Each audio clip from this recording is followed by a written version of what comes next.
এখন আমরা রওনা দিব রহমতপুর, তারপর বেগুনবাড়ি।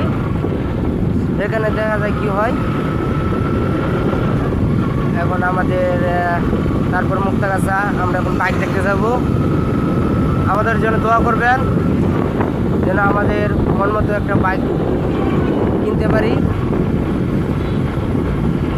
আর ভালো লাগলে ফলো করবেন, কমেন্ট করবেন, শেয়ার করবেন, সাবস্ক্রাইব করবেন।